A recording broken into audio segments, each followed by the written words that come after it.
बिस्मिल्लाहिर्रहमानिर्रहीम। ये कुछ एमसीक्यूज़ हैं जो कन्फ्यूजन क्रिएट कर रहे हैं। इनमें सबसे पहला जो है the size of uterus at the end of pregnancy and after delivery, ठीक है? At the end of pregnancy और after delivery the size of uterus remain same, ठीक है? 1000 ग्राम इसका साइज़ होगा, ठीक है? At the end of pregnancy and after delivery, ठीक है? Getting birth for mother who is gestational diabetes, ठीक है, how will this affect the delivery process? अच्छा, मैंने कल भी आपको इसके बारे में बताया था कि जिस औरत को gestational diabetes हो तो उसको प्रॉब्लम्स होती है at the time of delivery, ठीक है, तो इट्स विल बी डिफिकल्ट। इसके बाद हम जाते हैं which hormone cause the release of follicle from ovary. अच्छा, ये होता क्या है? ठीक है, ये होता है एक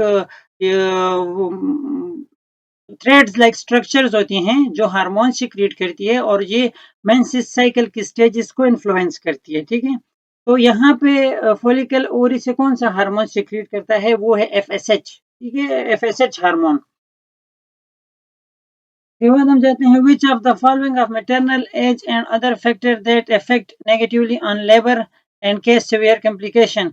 अच्छा, कौन सी एज है फीमेल की कि उसके बाद लेबर पे अफेक्ट करती है, कॉम्प्लिकेशन कॉज करती है? तो वो है अगर औरत की एज जो है वो 50 साल ईयर से ऊपर होगी तो उसको फिर लेबर में भी तक वो होगी, कॉम्प्लिकेशंस होगी और लेबर के बाद भी उसे कॉम्प्लिकेशन होगी 50 साल की एज से ऊपर, 50 या 50 साल से ऊपर।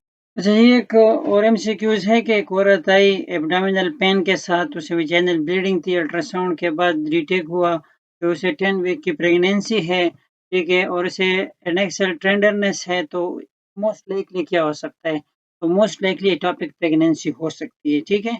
वेजाइनल ब्लीडिंग हो, एब्डोमिनल पेन हो, ठीक है, 10 वीक की प्रेगनेंसी हो, टेंडरनेस भी हो, तो एटॉपिक प्रेगनेंसी अभी है। एटॉपिक प्रेगनेंसी होती क्या है? कि जब एग फर्टिलाइज हो और इम्प्लांट हो, ग्रो हो आउटसाइड द यूट्रस, यूट्रस से बाहर वो इम्प्लांट हो, फर्टिलाइज भी यूट्रस से बाहर हो, बाहर हो, ठीक है, और इम्प्लांट भी यूट्रस से बाहर हो और वहीं पे ग्रोथ करे तो उसे हम एक्टोपिक प्रेगनेंसी कहते हैं, ठीक है। What is hormone for biological difference between male and female? Male और फीमेल में कौन से बायोलॉजिकल हार्मोन्स हैं जो डिफर करते हैं? तो ये तो सिंपल सी बात है, टेस्टोस्टेरोन एंड प्रोजेस्टेरोन, प्रोजेस्टेरोन, ठीक है। टेस्टोस्टेरोन और प्रोजेस्टेरोन जो हार्मोन है, टेस्टोस्टेरोन मेल में होता है, प्रोजेस्टेरोन फीमेल में होता है, ठीक है। Infant with breast feeding associated jaundice come to, यहाँ पे ये भी बड़ा कंफ्यूजन वाला क्वेश्चन है कि जॉइंटनेस के साथ एक बच्चा आया उसमें क्लिनिक में, तो यहाँ पे क्या करेगा डॉक्टर या नर्स उसके साथ?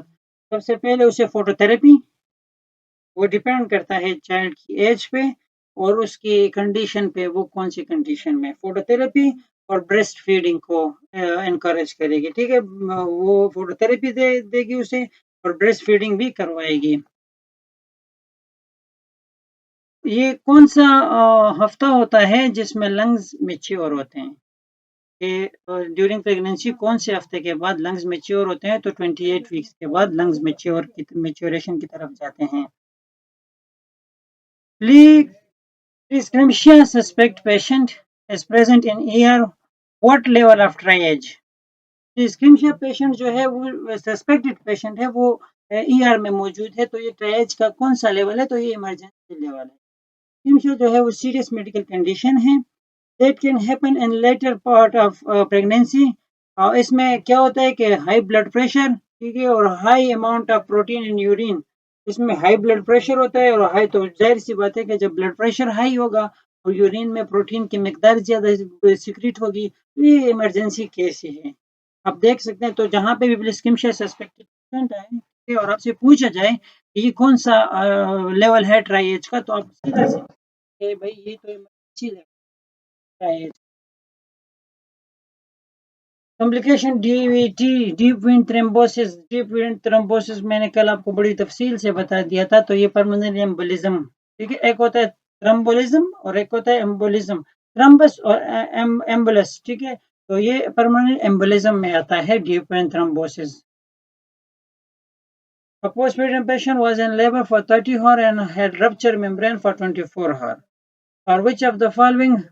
अच्छा, यहाँ पे देखें कि एक औरत थी जो 30 घंटों से उसमें लेबर के 30 घंटों बाद वो एडमिट थी, उसका मेम्ब्रेन रप्चर हुआ था 24 घंटे पहले, ठीक है। For which of the following would the nurse, nurse को ये नर्स को इनर जो लाइनिंग है यूट्रस की, वहां पे इन्फेक्शन और इन्फ्लेमेशन के लिए अलर्ट होना चाहिए। एंडोमेस्टाइटिस इसे कहते हैं। एक होता है एक्सोमेस्टाइटिस, एक होता है एंडो। एक्सो बाहर और एंडो अंदर, यूट्रस के अंदर जब इन्फ्लेमेशन और इन्फेक्शन हो तो इसे एंडोमेस्टाइटिस कहते हैं, ठीक है। मैं सॉरी एंड्रोमेटाइटिस। एक और क्वेश्चन है कि डिसएडवांटेज ऑफ इंट्रायूट्राइन कॉन्ट्रासेप्टिव, तो ये ब्लीडिंग को इंक्रीज करता है, ठीक है। इंट्रायूट्राइन कॉन्ट्रासेप्टिव अगर लेंगे तो ब्लीडिंग इंक्रीज होगी। अच्छा, most risk of death haemorrhage during delivery, जो डेथ की जो काज है, मोस्टली काज जो होती है वो हेमरेज होती है। उसके बाद हम जाते हैं premature separation of normal implanted placenta before the foetus is burn.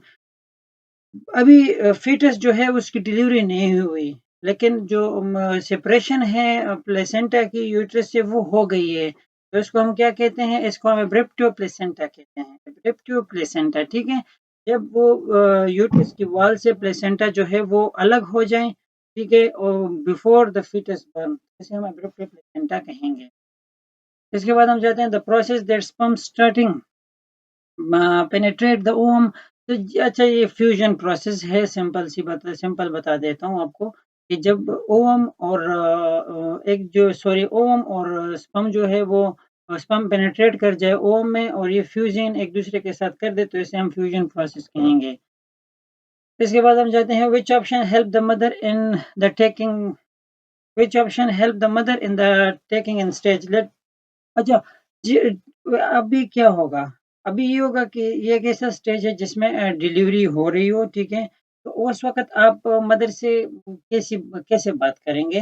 तो उससे ऐसी बात करेंगे अबाउट हर पास्ट एक्सपीरियंस, ठीक है। ड्यूरिंग डिलीवरी, अगर ये देखें ये क्वेश्चन बड़ा घुमा-फिरा के दिया हुआ है। ड्यूरिंग डिलीवरी आप उनका ध्यान कैसे इधर-उधर करेंगे? तो आप उससे उसके एक्सपीरियंस के बारे में पूछेंगे।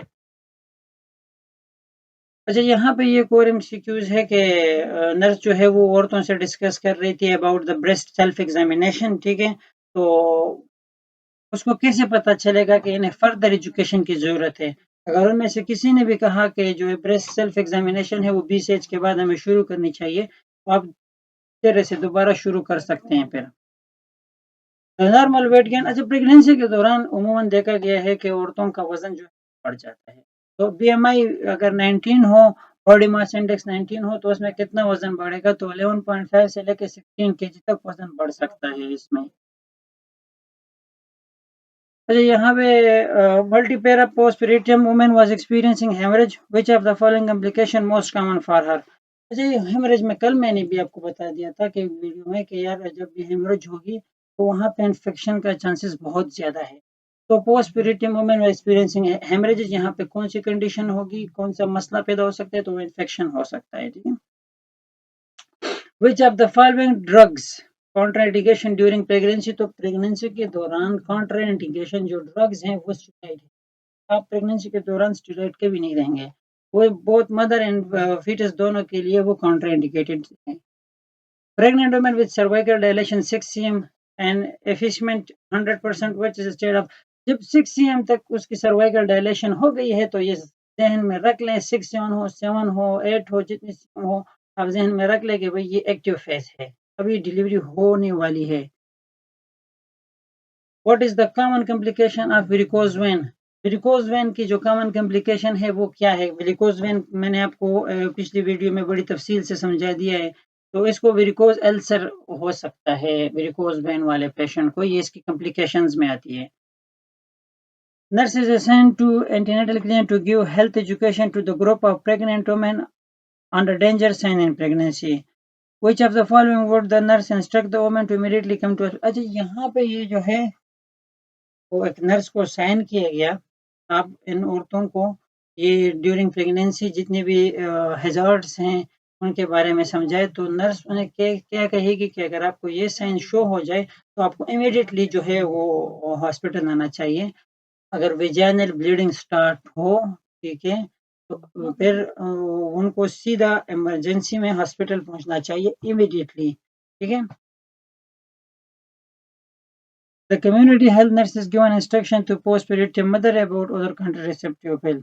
अच्छा, ये ओरल contraceptive pill जो है इनकी जो डोजेज है या उनको लेने का तरीकाकार जो है उसके बारे में एमसीक्यूज है। तो take one pill each day at same time, रोजाना एक गोली, ठीक है, और उसी टाइम पे, जिस टाइम पे कल गई थी उस टाइम पे आज, उस टाइम पे परसों तरसों हर रोज उसी टाइम पे एक गोली रोजाना।